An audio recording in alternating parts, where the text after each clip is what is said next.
السلام عليكم ورحمة الله وبركاته.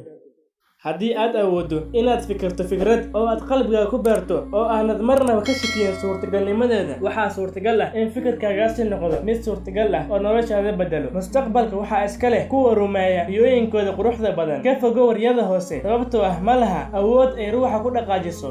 waxaa suurtagal ah aqoonta aan camal ka wadan in ay keento fashal. Anigu waan maqlaa, waana iloobaa, waana arkaa, waana xasuustaa, waana sameeyaa, waana fahmaa.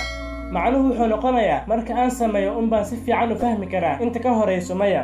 aqoonta jiritaankeeda iyo la'aanteeda mustaqbalkeena ayay saamaysaa. macnaheedu wuxuu noqonayaa kolba inta ay aqoontaadu la eg tahay ayuu mustaqbalkaagu noqdaa. mar kasta oo ay aqoontaadu kor u kacdo, dadku waad ka dhex muuqan, waxna waa lagu weydiin. haddii aad kor u qaaddo aqoontaada iyo macluumaadkaaga, waxay kuu suurtagelinaysaa in aad kor u qaaddo oo aad laba jibaarto dakhligaaga. akhriska wuxuu caqliga uga dhigan yahay sida jimicsiga jidhka uga dhigan yahay oo kale. aqoonta lafteeda ayaa ah awood. haddii ruuxu qori karo qoraalkiisii hore mid ka fiican, amase uu wacdiyo mid ka fiican wacdigiisii hore, amase uu samayn karo dabinka jiirka oo ka fiican kan dariskiisu sameeyo, intaa kadibna uu gurigiisa ka dhisto meel miyi ah oo magaalada ka fog, dadku halkiis ayay ugu tagayaan si ay u helaan aqoontiisa.